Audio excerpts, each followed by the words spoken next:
ഇപ്പം ലൈക്ക് ഒരു one line പറയുകയാണെങ്കിൽ ഇപ്പൊ മാത്യുവിന്റെ ഉള്ളിൽ മാത്രം നടന്നു പോകുന്ന കുറെ സിറ്റുവേഷൻസ് അത് അങ്ങനെ വേണമെങ്കിൽ പറയാം. അതെ, ബേസിക്കലി പറയുകയാണെങ്കിൽ അങ്ങനെയും ആവാം.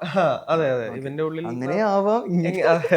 അല്ല, അതിനെ എങ്ങനെ വേണമെങ്കിലും കൊടുക്കാം. ബേസിക്കലി പറയുകയാണെങ്കിൽ ഇവൻ ടിയോ എന്ന് പറഞ്ഞൊരു ക്യാരക്ടർ എങ്ങനെയാണ് ശരിക്കും ഒരു റിയൽ ഒരു അവന് അവനും ഇഷ്ടപ്പെടുന്ന ആൾക്കാരായിട്ട് കണക്ട് ആവുന്ന എന്നുള്ളൊരു സിനിമയാണ്. ദേവികയുടെ എനിക്ക് തോന്നുന്നു നമ്മൾ ഇതുവരെ കാണാത്ത കുറച്ച് ബോൾഡ് ആണ് മുമ്പ് വന്നിട്ടുണ്ടെന്ന് തോന്നുന്നു. പക്ഷെ ലൈക്ക് ആ ഫസ്റ്റ് ട്രെയിലറിന്റെ ഫസ്റ്റ് തന്നെ വരുന്ന സംഭവം എന്ന് പറയുന്നത് എനിക്കൊരു മരണം പ്ലാൻ ചെയ്യണം എന്ന് പറയുന്നതാണ്. ലൈക്ക് അപ്പൊ അത് ഭയങ്കര പെക്യുലർ ആയിട്ട് തോന്നി അങ്ങനത്തെ ഒരു ഡയലോഗും. സോ അതിന്റെ ഒരു സംഭവം എന്താണ്? പെക്യുലർ ആണ് ക്യാരക്ടർ. പെക്യുലർ ഫ്രീക്ക് ആണോ? ഫ്രീക്ക് എന്ന് പറയുന്നത് ചിലപ്പോൾ റോങ് ടെർമിനോളജി ആയിരിക്കും. കുറച്ച് അൺകൺവെൻഷണൽ ആണ്. മോർ ദൻ എനിത്തിങ്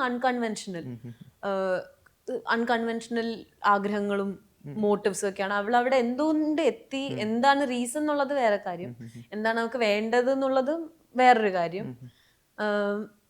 പക്ഷെ അങ്ങനെ ഫ്രീക്ക് സൈക്കോ അങ്ങനെയൊന്നുമല്ല. അൺകൺവെൻഷണൽ. അവളുടെ ജീവിത സാഹചര്യം കൊണ്ട് അവൾ ചില ഡിസിഷൻസ് എടുത്തിട്ട് വരുവാണ്.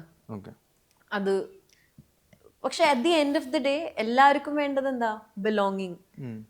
നമുക്ക് ഇഷ്ടമുള്ള ആൾക്കാരെ കൂടെ ഉണ്ടാവാൻ വേണ്ടി, ഇഷ്ടമുള്ള ആൾക്കാർ ചുറ്റും ഉണ്ടാവാൻ വേണ്ടി.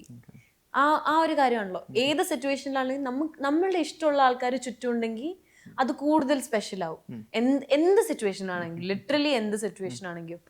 അപ്പം ആ ഒരു കോൺസെപ്റ്റിന് റിവോൾവ് ചെയ്തുകൊണ്ടാണ് എല്ലാം.